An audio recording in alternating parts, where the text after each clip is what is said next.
Notre dernière étape du jour nous emmène en Australie avec un homme au destin exceptionnel. L'un des rares, si ce n'est le seul Britannique, à avoir vécu en paix avec les aborigènes au XIXe siècle. C'est l'incontournable.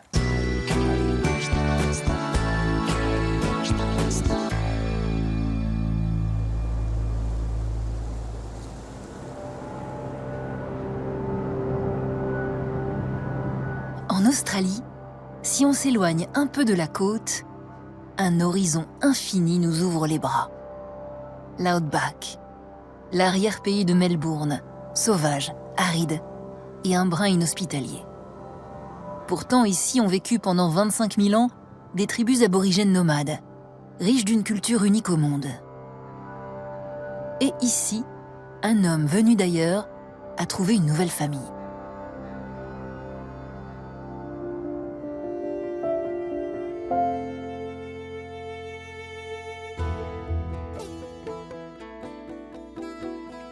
James Vector et Reg Abrahams, passionnés par l'histoire de la région, nous ramènent en 1803.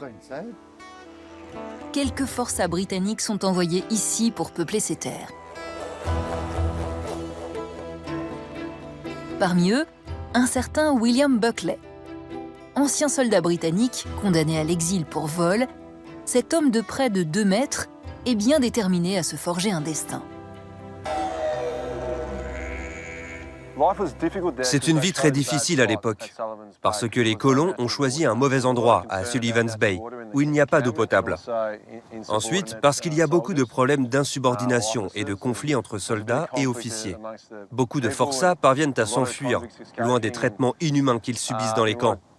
C'est le cas de Buckley, qui décide de s'échapper le lendemain de Noël. Mais les fugitifs ont vite fait de se perdre sur ces terres hostiles. Il ne veut pas rentrer chez les Anglais. Il préfère s'aventurer sur ces terres magnifiques que d'être un forçat pour le reste de sa vie. William Buckley est dans une mauvaise posture.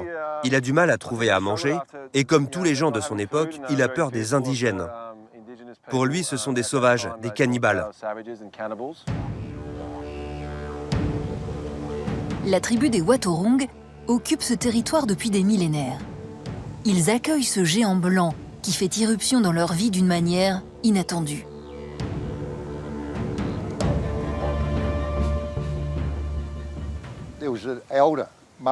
Un ancien du nom de Murangurk est mort peu de temps auparavant. Son clan a brisé sa lance en deux et l'a plantée dans le sol, près de sa tombe. Et quand Buckley s'aventure dans les environs de la baie, il récupère l'une des lances et se met à marcher avec. Du coup, quand les femmes le voient avec la lance, et parce qu'il est immense, c'est un géant blanc, elles se disent que c'est un esprit, un fantôme. Et donc la tribu commence à lui laisser de la nourriture, à prendre soin de lui.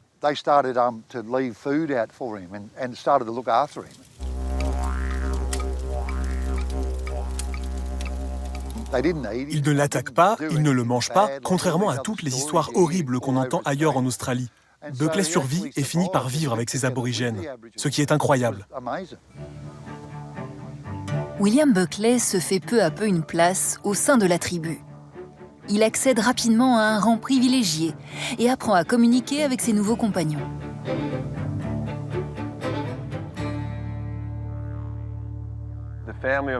La famille de l'ancien récemment décédé, Murangurk, finit par considérer que Buckley est sa réincarnation. Donc, ils le traitent comme un membre de leur famille. Avec les années, il est devenu quelqu'un d'important dans la communauté. Il a même fini par être considéré comme un ancien lui-même. Il est respecté. Il y a des écrits sur lui qui racontent qu'il éduquait les enfants ou qu'il apaisait les conflits entre tribus rivales. William Buckley vit paisiblement avec les Watorong pendant 32 ans. Mais en 1835, une nouvelle vague de colons britanniques débarque sur les côtes australiennes. Ils ont des vues sur les terres ancestrales des Watorong. William Buckley devient le médiateur. Alors qu'il avait oublié sa langue natale, il réapprend progressivement l'anglais. Quand des colons blancs débarquent avec des armes, qu'ils projettent de s'emparer des terres, il est pris en tenaille. Et pendant quelques années, il fait tout ce qu'il peut pour maintenir la paix. Je pense qu'il a vraiment tout fait pour sauver la communauté aborigène. Mais soyons réalistes, il n'y peut rien. De nouveaux navires ne cessent d'arriver, pleins d'armes et de nouveaux colons. C'est une histoire tragique.